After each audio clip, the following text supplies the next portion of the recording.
10:25 en la mañana. Estados Unidos abatió al niño guerrero, considerado el máximo jefe de la organización criminal transnacional, el Tren de Aragua, una de las más peligrosas y violentas de América Latina. Le damos la bienvenida a la periodista de investigación, periodista investigativa Rona Rísquez, autora del libro El Tren de Aragua, para hablar un poco de este operativo y de lo que significa. ¿Qué tal? Bienvenida, muy buenos días. Hola, buenos días, un gusto saludarte. Igualmente. Primero, el Tren de Aragua, háblenos un poco de esta organización terrorista. Yo mencionaba que es transnacional y que se ha extendido a más de 10 países, incluido Estados Unidos. ¿Qué puede decirnos? Bueno, es una organización que nace en una cárcel venezolana, en la cárcel de Tocorón, en el centro de Venezuela, y es una organización que efectivamente ha tenido una capacidad interesante, diría yo, tiene una gran capacidad de adaptación, es una organización muy flexible y esto le ha permitido establecer células en distintos países de América Latina e incluso tener la presencia de algunos de sus miembros en Estados Unidos y en España. O sea, se ha ido literalmente, por lo que he estado viendo, desde casi todo la región, ¿no? Desde Chile hasta Estados Unidos y también España, me estaba usted mencionando ahora. Dice cómo surge, que esto surge en una cárcel, que es el Tocorón, ¿no? Si quieren, que me gustaría que me ampliara un poco más. Es un centro que se convirtió en un símbolo del poder criminal en Venezuela y se ha reportado que tenía dentro discoteca, piscina, hasta un estadio de béisbol, zoológico, túneles de escape. ¿Todo esto es cierto o es un poco de fantasía? No, todo es absolutamente cierto. Yo pude entrar a la prisión de Tocorón para hacer mi investigación y pude constatar que la prisión ciertamente era como una especie de ciudad, una especie de club social detrás de los muros de la cárcel, ¿no? O dentro de los muros de la cárcel. La prisión sí, ciertamente tenía estadio de béisbol, piscinas, discoteca, tiendas, comercial, o sea, como comercio, tenía bares, restaurantes, un zoológico. Pues sí, pero es como eso, los presos se desplazaban en motocicletas de alta cilindrada y el control de la prisión estaba totalmente bajo el dominio de los presos y específicamente del Tren de Aragua. Eso era lo que ocurría dentro de la prisión, y de las puertas para afuera estaban pues funcionarios de los cuerpos de seguridad que se suponía que tenían que encargarse de la custodia de estos presos. Esto que me está contando me recuerda a los mejores tiempos de Pablo Escobar, ¿no? Con lo del zoológico y mucho de lo que hemos oído hablar a través de los años. Ahora, para poder hacer eso en la cárcel, tenían que contar de una u otra forma con la aprobación de las autoridades del Estado, ¿no? ¿A qué niveles se cree que llegaba esto? ¿Qué alto podía ser ese encubrimiento y por qué? ¿Qué ganaba el gobierno? Bueno, sobre los niveles de la relación o del encubrimiento es realmente difícil. O sea, lo evidente era, como bien lo dices, que es imposible que hubiese un zoológico con especies. Además, no era un zoológico cualquiera, era un zoológico con todas las características.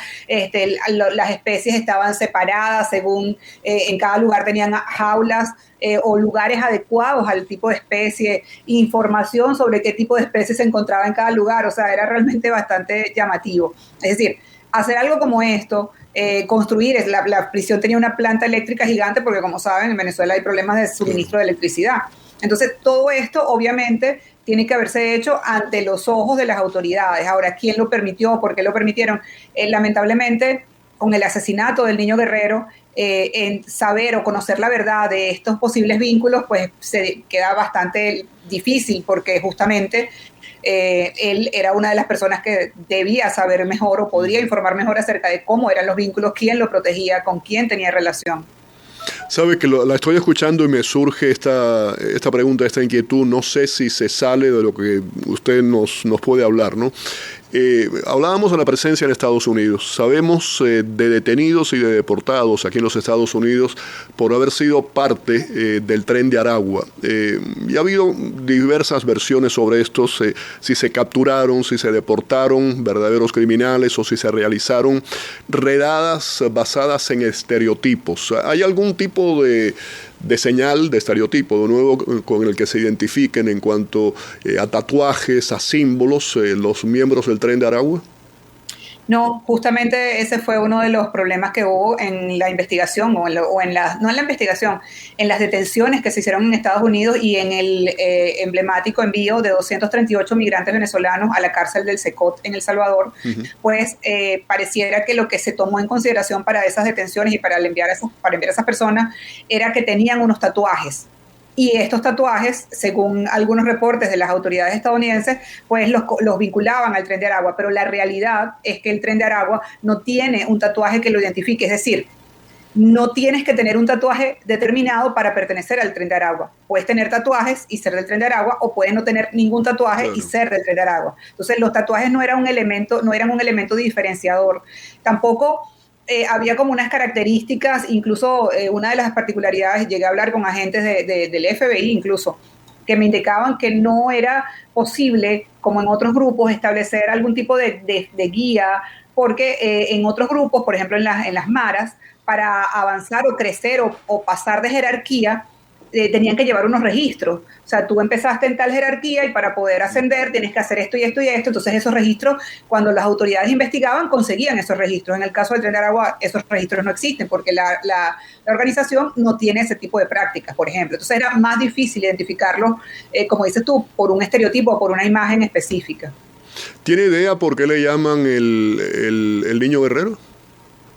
No, es una cosa muy particular porque creo que si bien cuando hice mi investigación hice pequeños perfiles y obviamente investigué la carrera delictiva o criminal de cada uno de los líderes de la organización, y pues he tenido acceso a mucha información, conseguí información de él, de algunas cosas que tenían que ver con temas más personales, pero la verdad es que no conseguí efectivamente la precisión de por qué le decían el niño guerrero. Me imagino que era, o sea, por su cara y porque además llegó muy joven a la prisión. O sea, cuando él entra a la prisión era realmente un muchacho bastante joven. Ya. ¿Él era el cerebro intelectual de la organización o realmente también cometía crímenes, ejecutaba él los crímenes o era un poco el autor intelectual de todo esto, el cerebro? O sea, yo incluso haría una diferenciación adicional allí. O sea, por lo que he podido conocer, él no era necesariamente el cerebro, él era el líder visible. Yeah. Y no necesariamente ejecutaba, puede ser que sí, pero digamos que era la persona que daba las órdenes, que daba las instrucciones, y la persona que tenía como una ascendencia importante sobre el resto de los miembros de la organización. Usted nos decía ahora, Rona, que él llega muy joven, nos habló de la cárcel. ¿Tiene idea cómo va subiendo esa escalera, cómo llega a esa posición de poder? Como usted me decía, construyó el poder desde la cárcel, algo que me parece realmente inédito, insólito, ¿no? Un centro además que se convirtió sin lugar a dudas en un símbolo del poder criminal en Venezuela. ¿Por qué él? ¿Cómo fue él escalonando? Mira, definitivamente no tengo igual ese detalle, pero él es una persona, por lo que he podido indagar en su historia, o sea, es una persona que definitivamente tenía alguna forma de carisma y de liderazgo que impactaba o que influía en el resto de los miembros de la organización. O sea, él logra crear esa organización con otras 4 personas. De esas 4 personas, lo que he podido indagar es que efectivamente por lo menos 2 de ellos, además de él, son personas como con un pensamiento muy estratégico, con un pensamiento obviamente enfocado lamentablemente hacia las actividades criminales, ¿no? Entonces yo diría que esa es una de las características que quizás él también lo diferenciaba. O sea, imagínate haber logrado tener una organización que no es tan poderosa como los carteles mexicanos, que no es un ejército armado, pero lograr que esa organización llegara a estar en al menos 10 países de América Latina, establecer pequeñas células de esa organización y que esa organización operara sin que las autoridades se dieran cuenta hasta unos cuantos años después. O sea, hace una semana apenas en Chile identificaron una operación de lavado, que es una de las más importantes que han detectado en Chile, de lavado de dinero, donde el Tren de Aragua logró lavar más de $80 millones a través del sistema financiero chileno. Entonces, digamos, este tipo de cosas Llama la atención porque no estamos hablando del cartel de Sinaloa, del cartel de Pablo Escobar, estamos hablando de una organización, una pandilla que nace en una prisión venezolana. ¿Cuál era el modus operandi? ¿Cómo ganaban ellos dinero? ¿Qué es lo que hacían exactamente? ¿O hacen? Bueno, perdona. No, que dije hacían, lo ponían, digo, o hacen todavía. Sí, bueno, en el momento en que yo hice la investigación, identifiqué más de 20 actividades ilícitas en las que estaba involucrado el Tren de Aragua. La policía chilena lo calificó como un grupo multipropósito, justamente por esa capacidad de diversificar su portafolio criminal. Y eso, pues, es un poco distinto a lo que habitualmente estábamos acostumbrados a ver de los carteles, que pues el negocio más importante es el narcotráfico, ¿no? Sí. Entonces, eso les da una ventaja relativa, porque al no tener un solo negocio, si ese negocio se afecta, pues tienes otra serie de negocios más. Claro. Y algunas de estas actividades en las que el grupo estaba involucrado eran la trata de mujeres migrantes para explotación sexual, el tráfico de migrantes, el microtráfico de drogas, extorsiones, estafas, sicariato, minería ilegal, secuestros, contrabando de otras mercancías, de distintas mercancías, es decir, una gama verdaderamente amplia de delitos en los que esta organización se ha involucrado. Rona, ¿cómo se compara con otros grupos criminales de América Latina? Nos ha hablado del narcotráfico, pero específicamente, por ejemplo, si lo ponemos si lo comparamos con los Mara Salvatrucha, ¿cuáles serían similitudes, diferencias? ¿Hay parecidos? Obviamente hay parecidos, pero no podemos hablar, o sea, de hecho, para mí siempre fue un error que se pretendiera tratar igual o abordar igual el caso del Tren de Aragua que como se había abordado el caso de las maras, ¿no? Uh-huh. Para empezar, ya hay un solo factor que es clave y determinante en cuanto a la diferencia, y es el tema cultural. Si bien todos somos latinoamericanos, todos tenemos diferencias, y las diferencias son más marcadas de las que podemos a veces pensar, ¿no? Y se ven cuando las estás viendo y conviviendo con gente de distintas nacionalidades. Entonces, por ejemplo, una particular, las maras tenían o han tenido históricamente una rivalidad entre ellos. Es decir, la Mara Salvatrucha y la Mara Barrio 18, por ejemplo, estaban enfrentadas, y parte de su violencia radicaba en este enfrentamiento entre estos dos grupos. Los grupos venezolanos no tienen rivalidades, por lo menos no las expresan de manera violenta y permanente en el tiempo. Pueden tener un conflicto en un momento y pues lo resuelven quizás con violencia, pero una de las particularidades de los grupos venezolanos es que comenzaron a entender que entre ellos podían convivir repartiéndose los territorios y los negocios y respetándose, y que pues su objetivo era más bien enfrentar o evitar que la justicia los alcanzara. Entonces, esta diferencia, que parece una cosa quizás tonta, hace una diferencia grande en materia de crimen organizado. Luego, en las actividades, o sea, esto que te decía de que el Tren de Aragua era un grupo multipropósito, lo hacía muy particular, porque la mayoría de las organizaciones criminales se dedican a una actividad o algunas actividades en especiales. Y luego, bueno, hay un factor también muy, muy grande de diferencia, es que las maras nacen en un contexto de discriminación racial y cultural en Estados Unidos. Eso le iba a decir, nace aquí en Estados Unidos, que mucha gente está confundida con eso, nace en Estados Unidos y después va a El Salvador. Así es, entonces, y en un contexto de temas de identidad, o sea, de grupos de jóvenes que buscaban defender su identidad o hacer valer su identidad, y pues se agrupan para eso. Luego, bueno, comienzan sus actividades de violencia. Además, el tipo de violencia las maras tenían una violencia también como más, muchas de sus asesinatos eran con armas blancas, con machetes, ese tipo de cosas. Entonces, en el caso del Tren de Aragua, ese no es el motivo de su nacimiento. El motivo de su nacimiento es, sí, quizás a lo mejor un factor que tuviera que ver con el tema del hacinamiento carcelario, el maltrato y la violación de derechos humanos a las personas privadas de libertad, pero en realidad su objetivo era netamente delictivo. O sea, ellos se crea el Tren de Aragua con fines delictivos, para cometer delitos y obtener dinero, y su principal objetivo era esas rentas producto de las actividades delictivas. Entonces, eso también lo diferencia. Lo otro, bueno, hay una cosa que también es muy, hay que decirla.